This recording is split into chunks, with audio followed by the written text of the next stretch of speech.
Como ustedes saben, venimos estudiando el testimonio de Matillahu, de Mateo, ¿sí?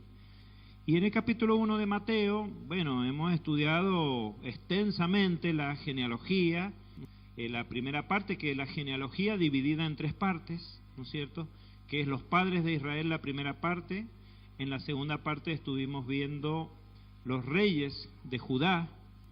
También estuvimos viendo la genealogía de Yeshua, desde la deportación hasta el nacimiento de Yeshua, pero bueno, y ahí nos detuvimos un poquito, ya, ¿no es cierto?, con la descripción de la concepción, de cómo fue, digamos así, fue concebido, fue engendrado, cómo fue, bueno, y lo que veníamos estudiando es que realmente lo que da a entender el texto griego, como no lo analizamos también, pero también Isaías 7:14 lo dice así, que no dice que Miriam concibió, sino que llevó en el vientre al Mashiach, lo cual nos da, a la luz de la ciencia y lo que se conoce hoy día, a entender que puede haber sido como que le fue implantado un óvulo ya fecundado, de modo tal que eso quita, digamos, la necesidad de que si ella lo engendró, ella haya sido sin pecado concebida, como dicen.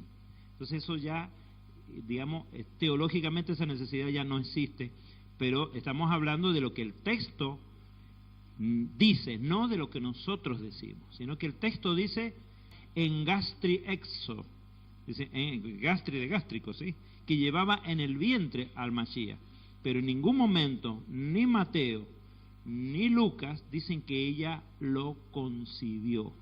Entonces eso es muy importante, no dicen que fue concebido por ella, sino que lo llevó en el vientre.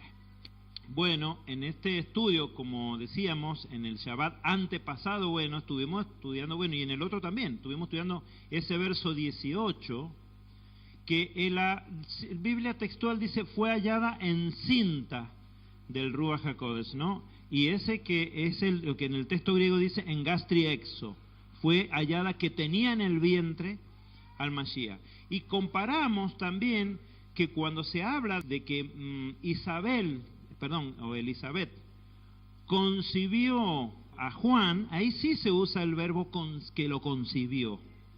En cambio, para Miriam no se dice así en ninguno de los dos testigos que tenemos, ¿sí?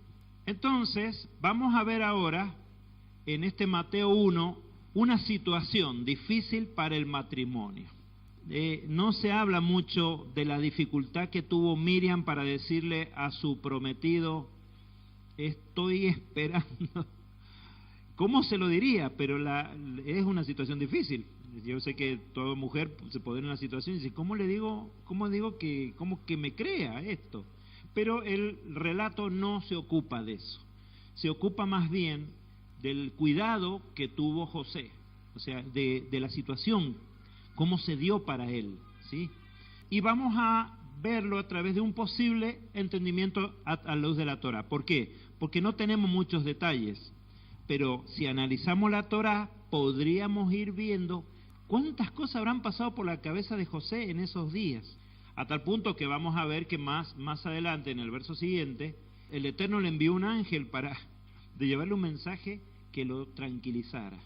Vamos a aprovechar esta situación del verso 19 para analizar la Torá, ¿sí? Nuestra finalidad no es, digamos, hacer una novela de esto, aunque me dice la Fabiana, esto que vos decís, así como lo contás, parece una novela. Sí, está bien, pero la finalidad en realidad es una excusa eso. La finalidad es ver qué dice la Torá y que aprendamos de eso. ¿Amén? Bien. Entonces dice el verso 19, que es el que nos va a ocupar, hoy día nos van a ocupar el verso 19 y 20. Dice, y José su marido, que era justo, pero no quería denunciarla, se propuso repudiarla en secreto. Acá vemos una situación sumamente conflictiva para un esposo, para un marido, ¿no? Yo no sé, vamos a analizar qué pudo haber pasado por la cabeza de José. Vamos a ver en qué sentido. Bien, un momento difícil para este varón, José, ¿no? Y porque ellos aún no habían completado el proceso matrimonial, pero sí habían hecho ya la primera parte del proceso, que es el compromiso, ¿sí? Entonces, este es el prometido de Miriam. Y como hemos estudiado anteriormente en la Torá, el compromiso de matrimonio no se puede disolver. El matrimonio sí, le cabe el divorcio, pero al compromiso no. ¿Por qué? Porque es un compromiso entre los padres de los dos jóvenes. Entonces hay mucha gente involucrada ahí. Además de los jóvenes que se comprometen a fidelidad ya, pero sus padres sabemos que hacen toda esta ceremonia, se hacía, ¿no es cierto?, similar a la que hizo el Eterno con Abraham, ahí en Bereshit 14 o 15, donde, ¿no es cierto?, parte las partes del animal y pasa por el medio, y la expresión es que si no cumplo con entregarte a mi hija, si no cumplo con entregarte a mi hija, mi sangre sea como esta que hemos pisado, ¿sí? Eso es un compromiso. Entonces, si los jóvenes deciden que no quieren estar juntos, ya es tarde, o sea, tienen que seguir hasta el matrimonio, y ya recién en el matrimonio, ya casados, él le puede entregar carta de divorcio. Pero en esta etapa no se puede, y esta es la etapa en que estaban.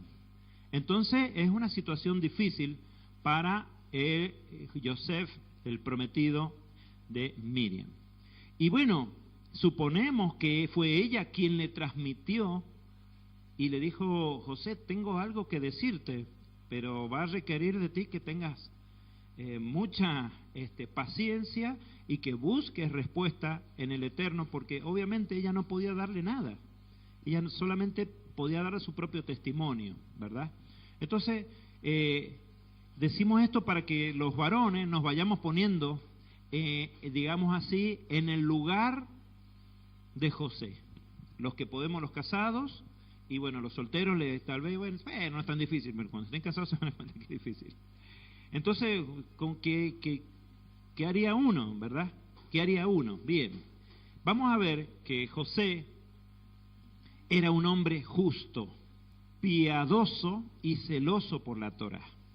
Y entonces, ¿se acuerdan que estudiábamos ahora en la yeshiva, hace un momento, que toda situación que se sometía al Eterno, digamos así, entre los hombres, la sometían a la Torá, ¿sí? Entonces, ¿qué hace un varón de Israel? Cuéntense ustedes, por favor. Frente a cualquier situación, ustedes tienen que explorar qué respuesta les da la Torá, porque eso los convierte a ustedes en varones. No, lo de justo no es un rótulo, lo de justo es una manera de vivir. Entonces, nosotros tenemos que, toda situación conflictiva en nuestras vidas, hay que someterla a la Torá.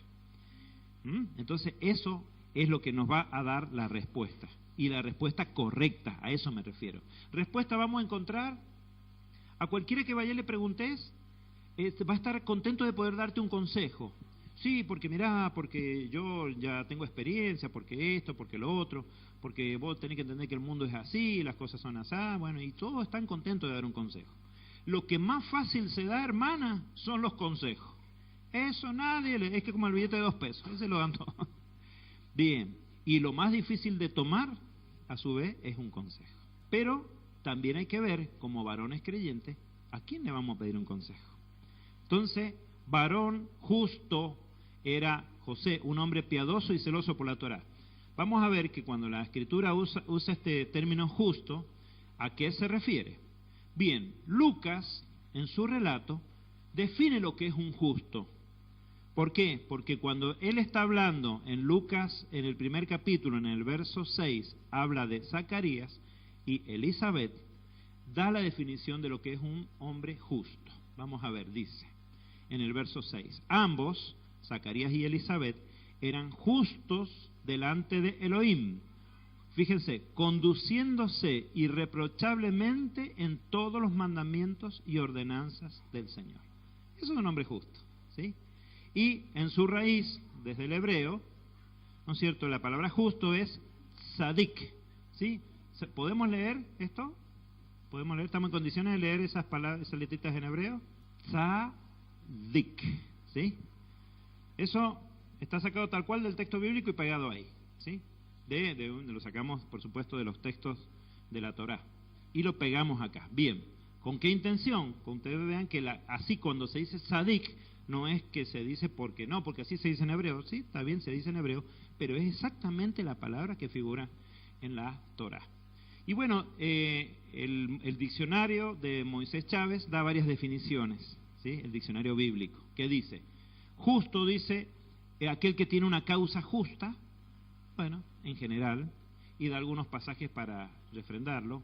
También inocente podría ser persona sin culpa, como se entiende en Segunda de Reyes 19, pero nos interesan las dos últimas definiciones que da Moisés Chávez. ¿Cuál es? Que un justo es un hombre piadoso, y que eso se habla ahí en Bereshit, en Génesis 6, verso 9, cuando habla de Noah. Muy bien, Alejo, cuando habla de Noah. Y también el Salmo 7 de los versos 9 y 10 habla de como justo aquel que procede con justicia. ¿Ah? Entonces eso es un tzadik, un justo. Hay un texto que siempre lo citamos de Revelación, que dice, esta es la paciencia de los tzadikim, ese es el plural injusto, de los tzadikim, los que guardan los mandamientos de Dios y tienen el testimonio de Yeshua, el testimonio que en sus vidas, no que cuenten de Yeshua, sino que en sus vidas se conducen a la manera de Yeshua. Eso es un tzadik para la Escritura, que es un texto, es un concepto más amplio que en castellano, eso de justo, es más profundo en hebreo, ¿sí? Está hablando de aquel que se conduce conforme a la Torá, que es piadoso y procede con justicia. Fíjense, por eso estamos hablando del testimonio de Yeshua, ¿sí? Porque yo puedo tener toda la letra de la Torá. No, yo tengo razón porque la Torá dice así. Pero ¿qué pasa? Está faltando aquello que le da aliento y le da contenido a la Torá, que es el amor, por la piedad. Por eso que dice que las dos cosas que definen a un justo es que procede con justicia, pero también tiene piedad, ¿sí? Y fíjense que José dice que era justo, pero no quería denunciarla. ¿Se dan cuenta? Él quería conducirse conforme a la Torá, pero quería tener piedad de su prometida, ¿sí? ¿Se entiende esto, no? ¿Qué concepto importante? Eso lo convierte en un tzadik, en un justo. Daniel, adelante. También ahí viene la palabra que se usa mucho, que tiene que ver con el dar, sedaká, que es un proceder justamente como una consecuencia, con amor, sí, justicia y benevolencia. Justicia y benevolencia, justamente. Sedaká, fíjense si ustedes, lástima que no lo pusimos, José. Sedaká, fíjense, tienen en las primeras letras, son las mismas que de tzadik, ¿sí? La tzade, la dalek y la kof, sedaká, tzadik. T o TS, D y la K o Kof, ¿sí? Que forma parte también de un mandamiento, de ayudar al prójimo, de obrar con amor hacia el prójimo. Bueno, que es lo que orábamos al principio de la reunión y lo hacemos en todas las reuniones, de amar al Eterno con todo el corazón, con toda la mente y con toda la fuerza, y a tu prójimo como a ti mismo. Son los dos grandes mandamientos, ¿sí? Es la justicia, consiste en ser justo y en ser misericordioso, en tener compasión también, ¿sí? Bien, entonces, si José, siendo justo, se conducía conforme a la Torá, entendemos que la conocía muy bien, ¿sí? Bien, preguntamos, ¿por qué José, fíjense, por qué José dice que no quería difamarla? Porque hay otra, acá dice denunciarla. ¿Alguien tiene la Reina Valera u otra versión? Porque dice no quería difamarla, dicen otras traducciones. ¿Lo tenemos? ¿Tiene alguien a mano? Según la Jerusalén dice no quería infamarla. Infamarla o difamarla. Difamarla. Quitarle su buen nombre, su buena fama. Acá dice denunciarla en la Biblia textual. Denunciarla públicamente. ¿Denunciar públicamente? Denunciarla, bien. Marcos, ¿qué dice tu...? 1.19, Mateo 1.19. Bien, hay versiones que dicen no quería difamarla, ¿sí? Pero fíjense que no quería exponerla. exponerla a vergüenza pública. Bueno, el traductor se tiene que esforzar por hacer llegar la idea, ¿está bien? Ahora, fíjense una cosa, que él no quería evitar que, no dice que él estuviera preocupado porque fuera lapidada. ¿Qué es lapidación? Cuando se la condena a muerte por apedreamiento. Sino que él estaba preocupado de que ella no fuera difamada. Bueno, hay diferencia entre estos dos conceptos, entre que fuera apedreada y que fuera difamada, hay una diferencia grande.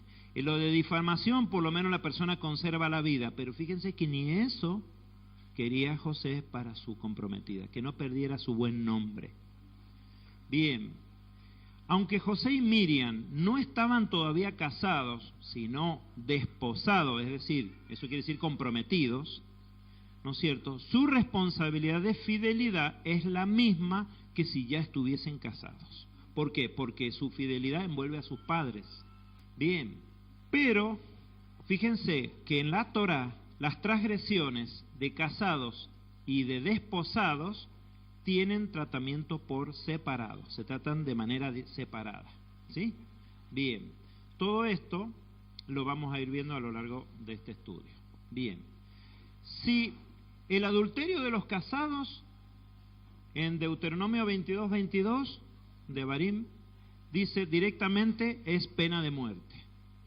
No hay alternativa. Pero y entonces, claro, nos damos cuenta que José no estaba preocupada para que ella la fueran a lapidar, sino solamente que no fuera a quedar en descrédito, que no fuera a quedar, ¿no es cierto?, en perder su buen nombre. Bien. Por otro lado, las relaciones, y esto es muy importante en la Torá, porque parece, hoy día, miren, me decía el otro día la Fabiana, veía una película, después veía un comentario de unas noticias, qué sé yo, y hoy en día el mundo ve mal que la hija no pueda recibir en su dormitorio al novio. Eso está mal, a puerta cerrada, por supuesto. Y después veíamos otro, así un episodio de una representación de vida moderna, y entonces la chica está embarazada y se siente mal porque dice, mi mamá me dijo que me cuidara. Y está de novia. Y no sé qué pasó, me descuidé. O sea que además los padres le aconsejan a sus hijos solteros sobre qué métodos anticonceptivos usar para que no se vayan a quedar embarazadas. Entonces, bueno, sabemos que pueden pasar muchas cosas, pero que la sociedad las admita ya abiertamente, quiere decir que hemos caído en algo distinto de lo que se vivía en esta época. Entonces, las relaciones antes de completarse el matrimonio no están permitidas frente a la Torá, y para ellos era una locura, porque era hacer quedar mal a los padres. Bueno, en esa época estaba más fuertemente mentalizada la gente. Nosotros, desde que nosotros éramos jóvenes, esto también ya hace rato que esto está mal visto, bueno, o sea que no es algo de la época de ustedes o de la época de ahora, sino que ya hace años que la sociedad se ha alejado de este tipo de principios. Pero la Torá entiende que no debe haber, ¿no es cierto? Bien, ahora, por supuesto, siendo ellos justos y obedientes a la Torá, no pensaban en esto. Pero cuando la Torá habla, por esa razón, cuando la Torá habla de relaciones que la comprometida pudiera haber tenido antes del matrimonio, se refiere a relaciones que haya tenido con un tercero, no con el novio, ¿sí? Todas estas aclaraciones valen, ¿no es cierto?, para cuando abordemos el estudio de lo que dice el pasaje de Devarim. Bien. Bien, esta situación, y estamos hablando de los que están comprometidos, se instruye en Devarim, en Deuteronomio 22, en los versos 13 al 19. Todo está ahí en el capítulo de Devarim, de Deuteronomio 22, pero abarca distintas situaciones. Veamos, dice los versos 13 al 19. Si un hombre toma mujer, ¿no es cierto?, digamos así, la toma en compromiso, y después ya se casa con ella, este es el caso de los que de comprometidos pasaron a casados. Fíjense, si un hombre toma mujer y después de cohabitar la aborrece y la difama, fíjense ustedes, y la difama diciendo: he tomado esta mujer y al allegarme a ella no hallé en ella signos de su virginidad. Hay una costumbre que obviamente deriva de acá, pero esta es conocida en Italia. Se dice que antiguamente se acostumbraba a que después de la primera noche matrimonial la mujer tendiera las sábanas en el balcón a la vista de todos, y la sábana tenía que estar manchada. Ustedes me entienden, ¿no es cierto? Quería decir que ella había perdido la virginidad al casarse. Se acostumbraba así. Y uno dice, bueno, ¿de dónde sale? Bueno, vamos a ver que sale de la Escritura. Bien, entonces propone Devarim 22, los versos 13 a 19, un caso en que una mujer toma a su esposa y después dice: yo no vi que ella perdiera la virginidad en su noche matrimonial, ¿no es cierto? Entonces la aborrece, pero fíjense que lo que él la difama, ¿sí? Dice: no era virgen, dice, no era virgen cuando se casó conmigo. Bien, la acusa de esa manera, ¿no? Y entonces el padre y la madre de la joven, dice, tomarán las evidencias de su virginidad y la llevarán a los ancianos a la puerta de la ciudad. ¿Cuáles evidencias? Fíjense, dice, ¿cuáles serán esas evidencias? Dice, y el padre de la muchacha declarará ante ellos. ¿Ante quiénes? Ante los ancianos. Fíjense otra vez, los ancianos es un estamento de autoridad para Israel. Dice, he dado a este hombre mi hija como mujer, pero él la aborrece, ¿sí? Y ahora la difama, diciendo, no hallé en tu hija signos de virginidad. Pero he aquí, dice el padre de la chica, he aquí las pruebas de la virginidad de mi hija, y extenderá el camisón ante los ancianos de la ciudad. Lo mismo que decíamos de lo mismo que decíamos esa costumbre italiana de extender la sábana, ¿no es cierto? Él tiene que mostrar, digamos, no le dije si no, si realmente fue así. Bien, entonces el padre prueba la inocencia de la hija, ¿no es cierto? Fíjense, ¿por qué aclaramos que el padre? Porque acabamos de decir que en el compromiso, el pacto es de los padres de los hijos.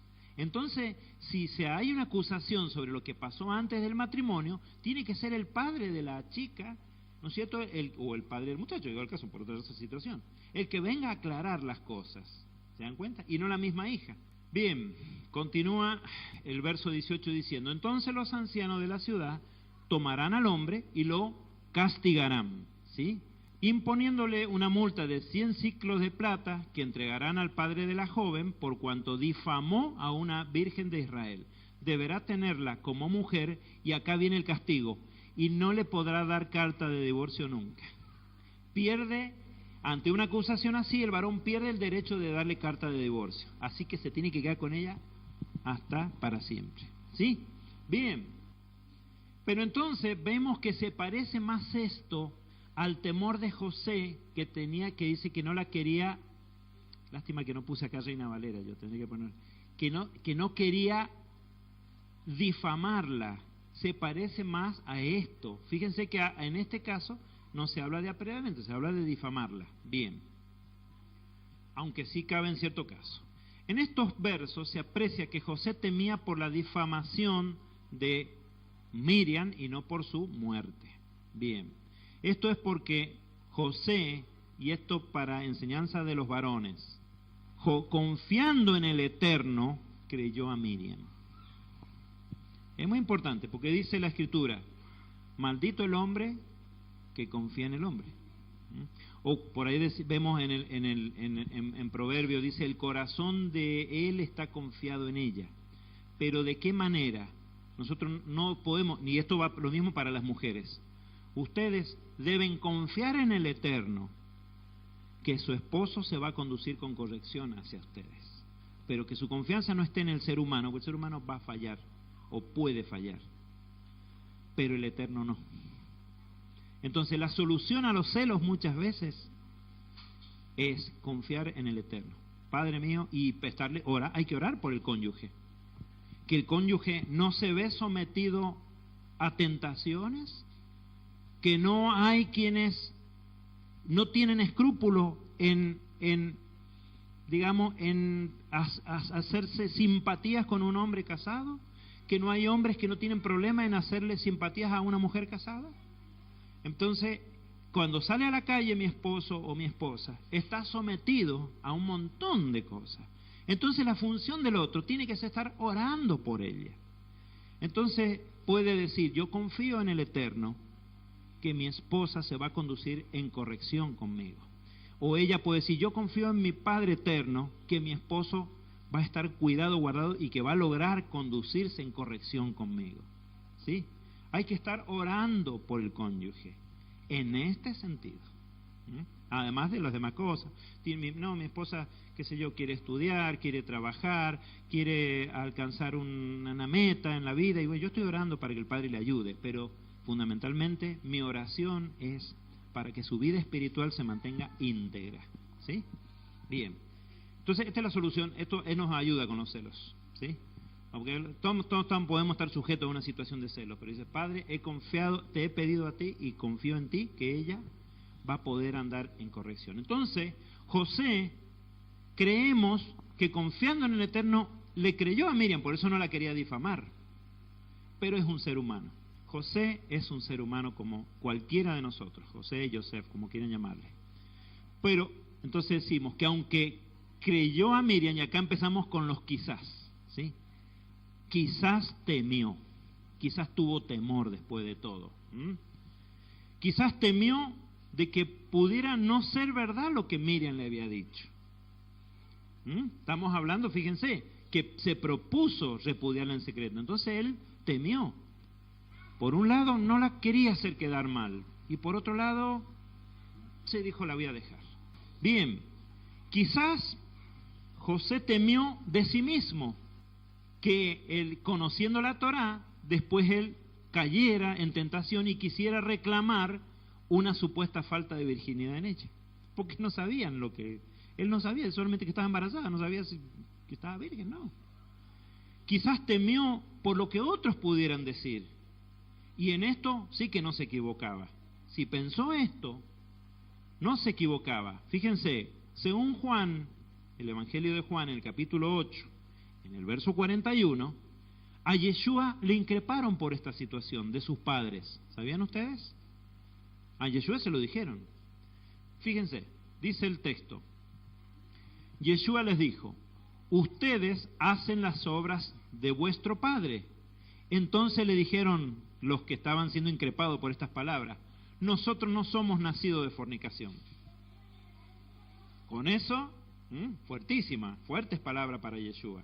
Le están diciendo, tú eres nacido de fornicación.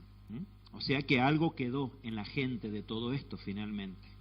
¿Era real la preocupación de José? Sí, era real. Una situación muy difícil para él. Bien, Miriam fue virgen al momento que por el Rúa se le transmitió el óvulo ya fecundado. Ella recibió en su vientre un óvulo ya fecundado. Ella no perdió la virginidad. Eso es muy importante decirlo. Y fue virgen hasta que nació el niño. El momento que sí, obviamente, tiene que perder la virginidad. Bien. Y dice el verso 25 de Mateo 1, dice que José no la conoció, no tuvo relaciones íntimas con ella, hasta después que dio a luz, y evidentemente hasta que después que ella completó todo el proceso que la Torá dispone para cuando la mujer da a luz, ¿verdad? Recién ahí. Y después tenemos los testimonios en todos los textos del Brit Hadashah, del Nuevo Testamento, tenemos testimonio de que Yeshua tuvo varios hermanos y hermanas, ¿sí? Entonces, ese matrimonio finalmente pasó esta prueba, se recompuso y tuvieron más hijos, ¿sí? Pero en este momento, José estaba pensando dejarla. Bien, quizás, ¿por qué no la conoció? Eso no vamos a entrar en detalle, por no impurificarla mientras gestaba, nada menos que al Hijo del Eterno, porque se le había anunciado eso a ella, quizás por temor de hallar que en verdad ya no era virgen, o quizás porque estaban en crisis, una crisis de pareja. Entonces, Quizás José temía que en verdad ella no fuese ya virgen, tenía miedo José, ¿sí? Bien, entonces hubiera tenido que presentar acusación contra ella conforme a lo que dicen Devarim, Deuteronomio 22, los versos 20 y 21, ¿sí? Porque dice que la quería repudiar en secreto, pero en la Torá no se puede repudiar en secreto. ¿Cómo iba a ser? Hubiese tenido que presentar acusación, tenía que justificar que la estaba dejando, ¿sí? Entonces, fíjense lo que dice el verso 20 de Devarim 22, ¿sí? Versos 20 y 21. Pero si el asunto fuera verdad, de que no se hallaron signos de virginidad en la muchacha, ¿qué problema?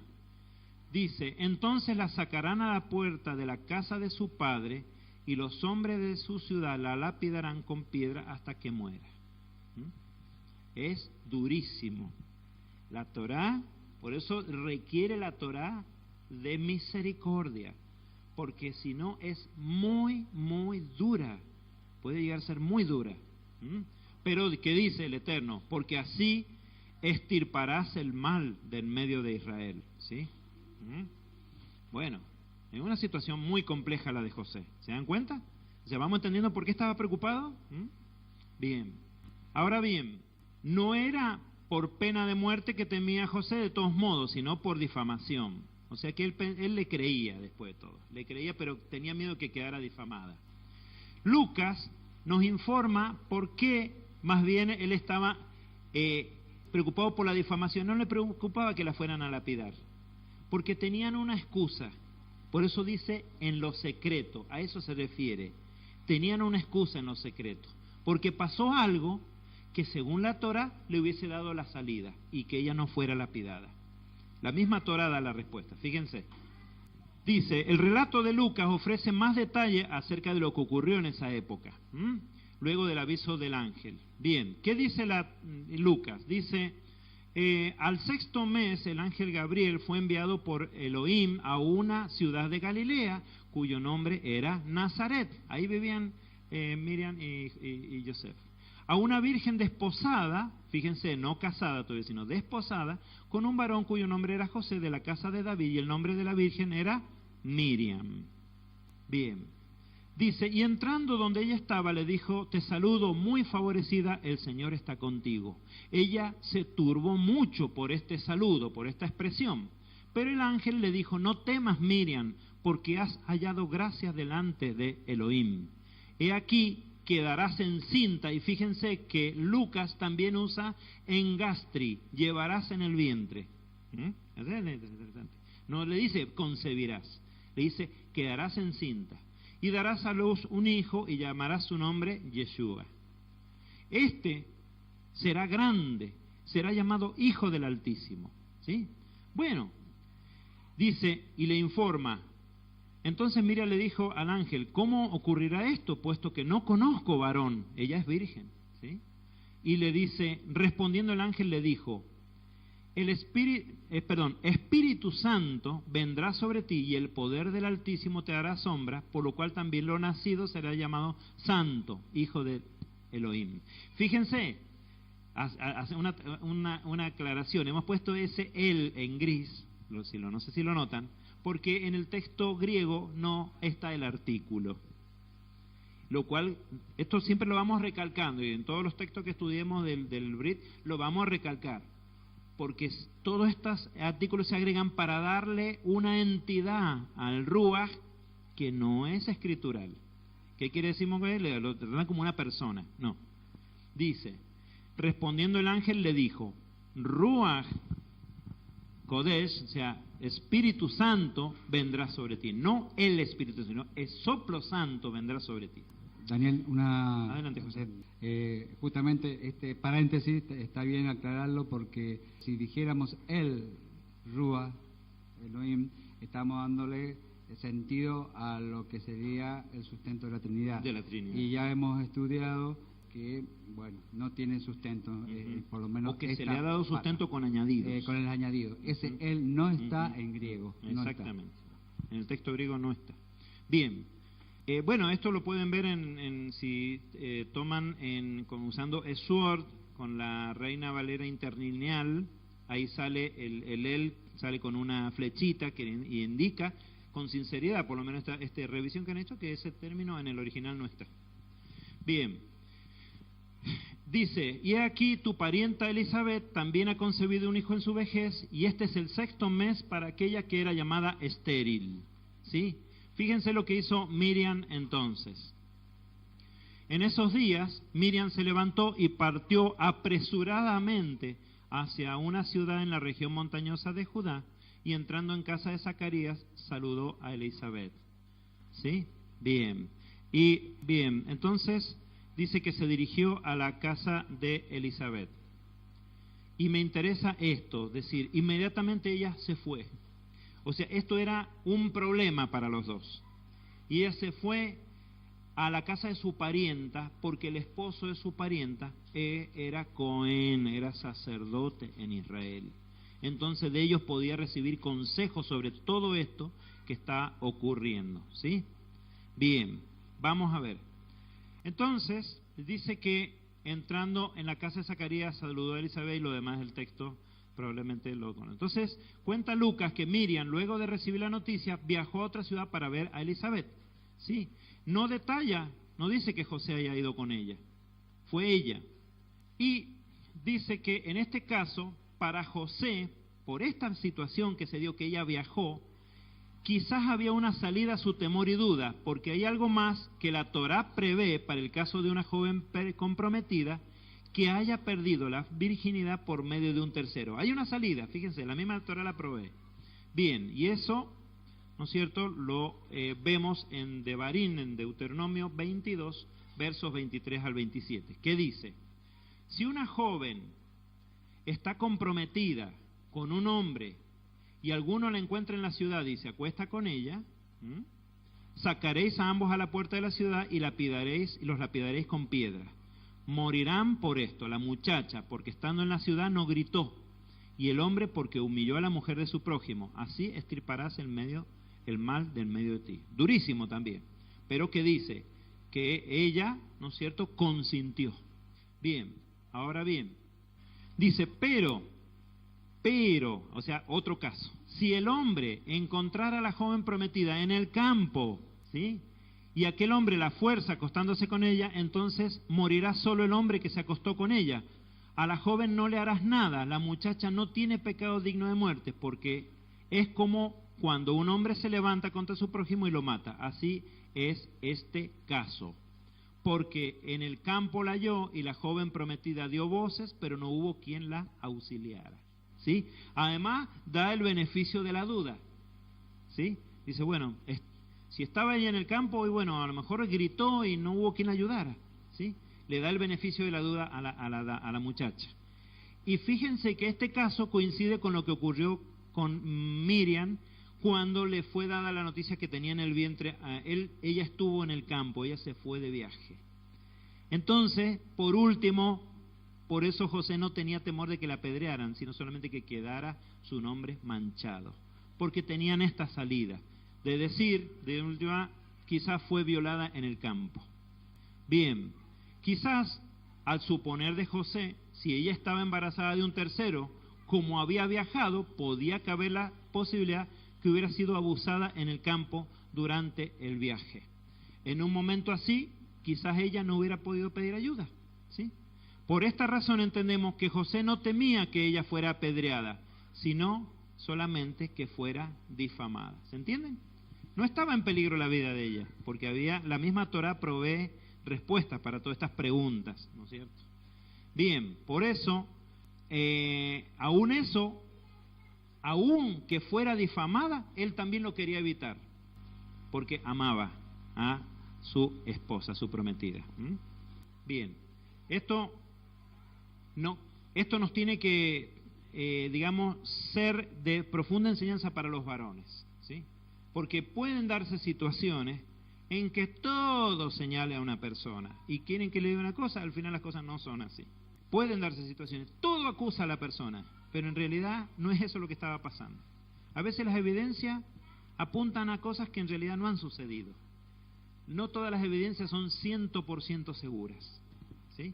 salvo que la misma persona diga, sí, hice esto. Por eso siempre es importante, y la Torá lo enseña en estos pasajes que acabamos de ver, que se debe dar el beneficio de la duda a la persona, siempre, siempre. Y José, al tratar de no difamarla, estaba dándole el beneficio de la duda, ¿sí? Bien, se dice que José pensaba en todo esto. ¿Por qué? Porque el verso 20, que ya pasamos a él, dice, y pensando él en esto, he aquí un ángel del Señor se le apareció en sueños diciendo, José, hijo de David, no temas a recibir a Miriam tu mujer, porque lo engendrado de ella es del Espíritu Santo. ¿Sí?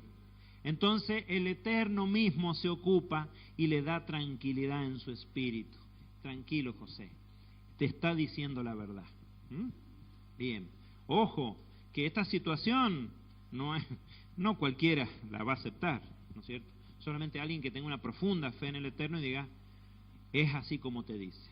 Bien, por eso podemos entender que mucho de lo que hemos dicho es posible. Posiblemente lo pensó así José. Y les voy a decir una cosa, José buscaba obedecer la Torá, porque pudo haber tomado muchas otras soluciones, pero él buscaba la solución a su problema en la Torá, ¿sí? Entonces, buscar obedecer muchas veces te puede poner en disyuntivas. No, porque ¿qué van a pensar mis amigos? ¿Qué van a pensar los compañeros de trabajo? ¿Qué va a pensar mi señora? Que no le parece mucho esto y no quiero tener lío. Y bueno, pero vos quieres obedecer. Bueno, pues el Eterno te va a guiar, ¿sí? Y así lo hizo con José, quien deseaba obedecer, le envió un mensajero que lo guiara en esa decisión. Y un último punto para terminar, porque ya nos quedan 2 minutos. ¿Ha sonado el shofar? Todavía no, muy bien. Y en este verso 20, para terminar, entramos en otro tema de traducción. Ahora que están descansaditos, despiertos, que están frescos, los vamos a meter en un tema técnico. Pero es chiquito, ya van a ver. Vamos a ver el tema técnico. El verso de Mateo 1:20 es traducido de manera diferente que la textual, que la Reina Valera y que la gran mayoría de las Biblias. Una Biblia que se llama la Biblia de Junman, que básicamente esta Biblia de Junman tiene una característica. Lo que sean los textos de la Torá y del Tanaj están traducidos no del texto masorético, que es el texto hebreo, sino que están traducidos de la Septuaginta. Entonces, Junman, cuando ustedes quieren ver algo de la Septuaginta, pueden consultar esta Biblia de Junman, que en el Eswor está, y entonces dicen, a ver cómo lo traduce la Septuaginta, y van a Junman, ¿sí? Bien, entonces este hombre ha traducido no del hebreo, sino que ha traducido del griego toda la Biblia, ¿sí?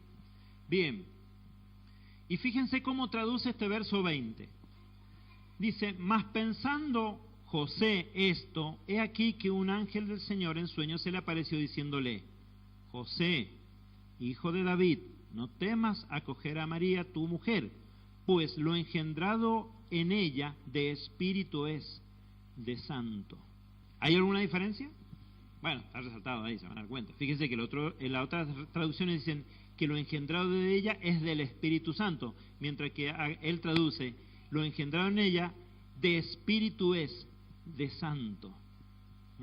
¿Será así el texto? ¿Será así como dice Junman? Bueno, vamos a pegar una corta miradita a la traducción desde el original, ¿sí? Entonces revisemos la traducción de la última parte del verso 20. Fíjense, ahí está el texto griego tal cual se encuentra en los rollos, ¿sí? ¿Alguien me puede leer esto? Yo tampoco. Pero en fonética dice, Garen aute geneten ek neumatus estin hakiu. Bien, ¿quedó claro? ¿Le quedó claro, hermana? Bien. Dice en castellano, porque en ella engendrado del Ruach es santo. Tal cual ha traducido Junman, es lo que dice el texto griego, ¿sí? Y un análisis para el verso entero, bueno, no sé si tendrá sentido decirlo ahora, pero el verso entero, ahí dice, la versión así como está, dice, fíjense como está en griego, se los leo como está en griego. Esto, y él pensando, aquí ángel Señor en sueños apareció, le dijo, José, hijo David, no temas recibir María, la mujer tuya, eso no sabemos qué quiere decirlo, porque en ella engendrado proviene del Espíritu, es santo. ¿Ah? No está hablando de el Espíritu Santo, sino que lo que tiene ella proviene del Ruach, del Espíritu, fue soplado por el Eterno, un óvulo ya fecundado, y que dice que es Kadosh, es santo. Con esto, de nuevo resalte de los que dice sobre el Espíritu Santo en los textos del Nuevo Pacto, vamos a ir aclarándolo de a poquito. Y con esto hemos tenido un aprendizaje de cómo resuelve un varón una situación muy difícil a la luz de la Torá, y aun cuando la Torá se pone dura, el varón insiste en poner misericordia a eso, y el Eterno le va a dar la salida. Le va a dar la salida, oración mediante. ¿Sí? El Eterno guía y Él va a dar. Aquel que quiere hacer su voluntad y se encuentra en un callejón sin salida por algo muy difícil de la Torá en su vida, dice, tengo que hacer esto. El Eterno le va a dar la salida, pero tiene que haber amor. Y yo les recalco a todos los matrimonios, tiene que haber amor. La Torá sin amor, ¿verdad?, no es bueno. La Torá tiene que ser mediante el Ruach HaKodesh, ¿sí?, el espíritu de un justo, que es alguien que obra en justicia y en misericordia. Bien, y con esto yo los invito a que nos pongamos de pie y estemos orando para concluir la reunión. Amén.